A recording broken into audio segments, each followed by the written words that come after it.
Salam sejahtera untuk kita semua. Om Swastiastu, Namo Buddhaya, salam kebajikan. Pertama-tama marilah kita panjatkan puji dan syukur kehadirat Tuhan Yang Maha Esa karena telah memberikan kita kesehatan pada hari ini. Yang saya hormati Bapak Dr. Yusriyadi SEMM dan yang saya sayangi teman-teman sekalian. Baiklah, sebelum saya memulai presentasi ini, perkenalkan, nama saya Sarah Maria Sofiana dengan NIM 2244000225 dari kelas Manajemen Eksekutif Malam A, Universitas Potensi Utama. Di sini saya akan membahas mengenai review jurnal saya yang berjudul Pentingnya Etika Bisnis Terhadap Kepuasan Konsumen, yang dimana oleh Niken Junita Ayoningsi, Rani Febri Astuti tahun 2025.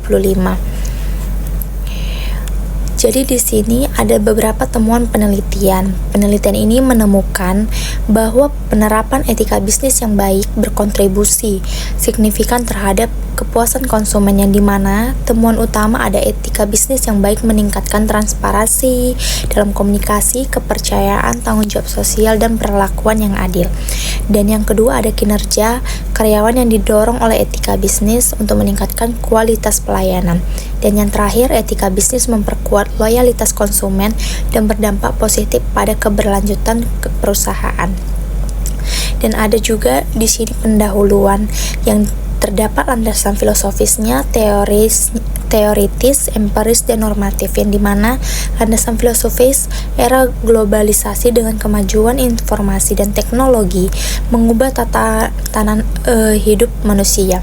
Kemajuan ini menimbulkan beberapa pertanyaan mengenai kapabilitas dan peranan moralitas sebagai pengatur dan pengendali tatanan sosial. Dan yang kedua ada landasan teoritis, yang dimana produktivitas kerja adalah motif ekonomi perusahaan untuk mendapatkan hasil yang optimal melalui sejumlah biaya yang dipengaruhi oleh faktor pelaksana, yaitu pegawai dan karyawan.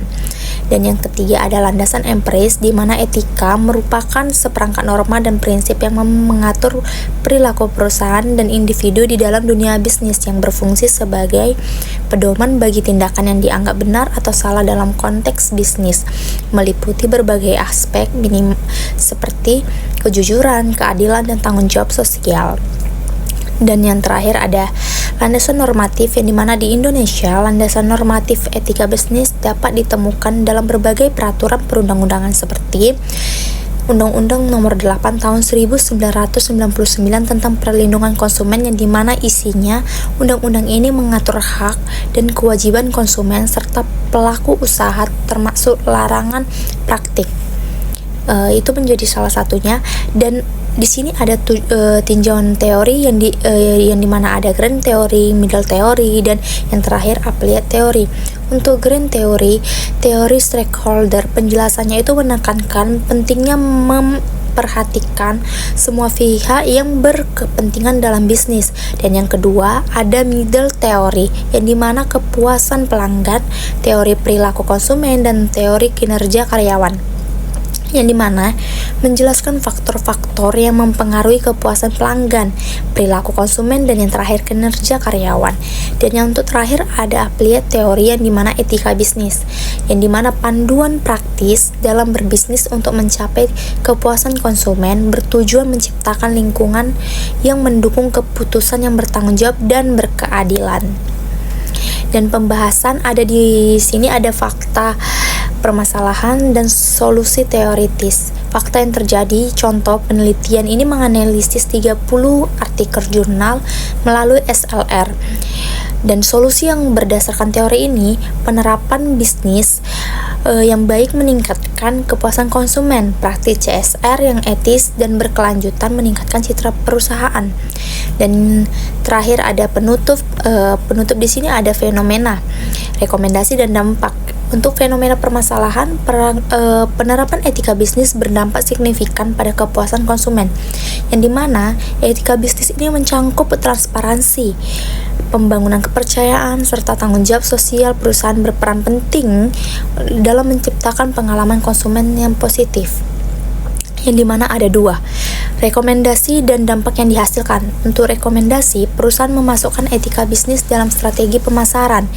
Iklan jujur, produk berkualitas, dan penelitian menyarankan agar perusahaan memasukkan etika bisnis dalam strategi pemasaran mereka seperti dalam iklan yang jujur dan tidak menyesatkan, serta menyediakan produk yang memenuhi janji kualitas. Dan yang kedua, menjaga etika dalam pemasaran digital yang dimana ada menghormati privasi, tidak memanipulasi data, karena perusahaan yang menjaga etika dalam pemasaran digital seperti menghormati privasi yang konsumen yang tidak memanipulasi data cenderung mendapatkan kepercayaan, kepuasan yang lebih tinggi dari konsumen, dan dampak yang dihasilkan tersebut, etika bisnis yang baik meningkatkan kepuasan konsumen, yang dimana ada loyalitas, reputasi perusahaan, dan keberlanjutan bisnis. Dan yang kedua ada reputasi perusahaan yang baik yang dibangun oleh praktek bisnis yang etis dapat meningkatkan citra perusahaan di mata konsumen, yang mendorong mereka untuk merekomendasikan terus produk atau layanan kepada orang lain. Sekianlah presentasi dari saya. Apabila ada kesalahan kata, mohon dimaafkan. Sekian dan terima kasih, dan semoga dapat dipahami. Sekian dan terima kasih.